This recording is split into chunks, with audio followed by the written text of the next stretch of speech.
This play is being written, performed, and produced by Ollie Works, on location in 2 or more sites in Canada and Sweden, including Vancouver, Kelowna, Calgary, Perth, Ottawa, and Malmo.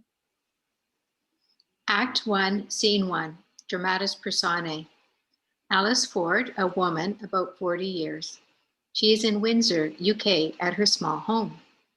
Frank Ford, a man about 40 years, the husband of Anne Ford, in the same home. Margaret Page, a woman about 60 years. She lives in Windsor, UK, in a home that the Canadian High Commission has arranged for her and her husband. Dr. Caius de Moutard, a man about 30 years. He is in his apartment in the Côte des Neiges neighborhood of Montreal, Canada. All of the characters are on a video conference or mobile phones, and they are calling in from their individual settings. It is evening in the UK, but afternoon in Montreal.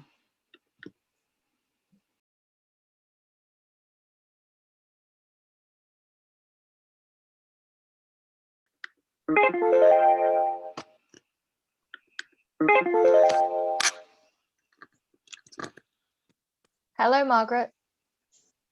Hello, Alice. Thanks for meeting me online. Are you on your own this evening? Not exactly, but I don't think anyone can hear me, as I am in my kitchen with my headset on. Frank is watching a football game, I think, or election news. Which election? I'm not sure which one. There is not one here or in London. There is always one somewhere else. In any event, the telly is on full blast, so he can't possibly hear me. Oh, it must be tedious to be surrounded by election news and sports all of the time. It is, of course. In fact, I can't stand it. It is quite dull to be at home. And that's why John Falstaff crept into my life. Is John the reason for your call? I have the love letter addressed to you from John right here with me. John Falstaff is one of the reasons for my call.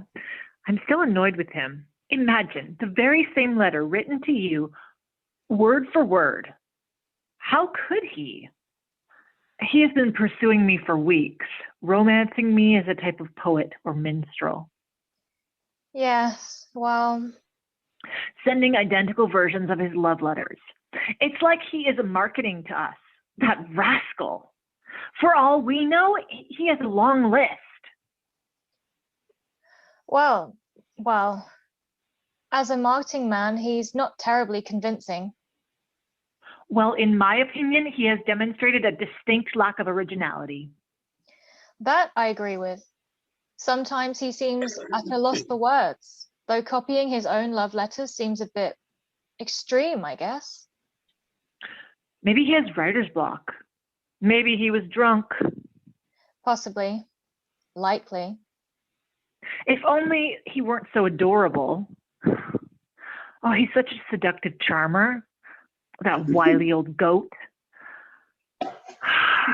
Oh, those blue eyes. That salt and pepper hair. The sure-footed liar. Don't you think so, Alice? I'm not sure if John ever truly lied to me. I mean, really, actually lied. Pardon? Truly lied. Isn't that an oxymoron? Oxymoron? Maybe. I don't know. Anyway, John didn't exactly tell me why he was pursuing me with such vigor. I thought there was a romantic interest. I mean, the insouciant text messages, the bold suggestions, the compliments on my neckline, suitably adorned with the most translucent pearls in the universe, as he put it.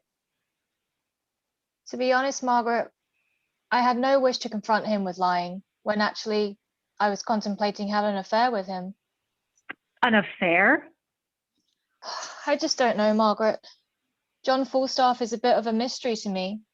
I can never figure out who he is, exactly, or when he is going to turn up. You know, I am still uncertain about how you got involved with Dark Lady. It's rather an obscure theatre company.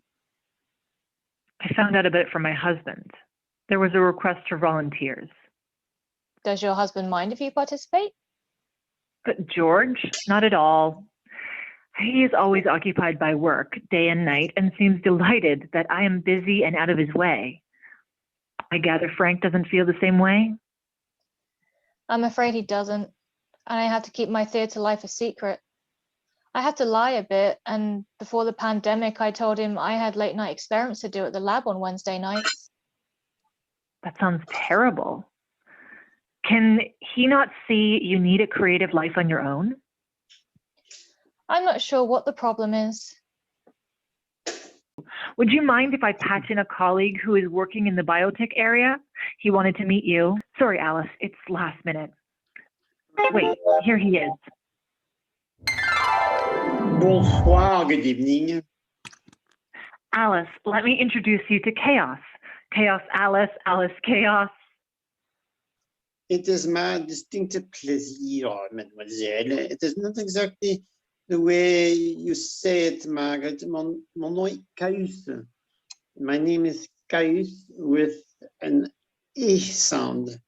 Caius de Moutarde. I am joining you from Montreal. Chaos Demutard. How unusual. What type of etymology is your first name, if I may ask? And for that matter, your last name. Is that a family name?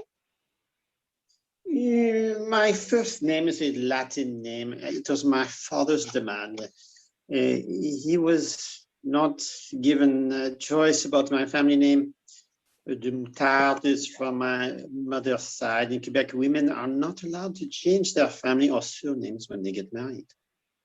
Oh, how progressive. Though your last name sounds like something edible. I am edible. An edible man, in fact. Under the right circumstances, I'm a Canadian man, you know, as well as a Quebecois. Quite literary. Along with edible, I am often incredible. When some may notice, I am also eligible. Pardon me? Oh, I'm sorry, I have an affliction or affectation. I'm not sure which. It is a condition.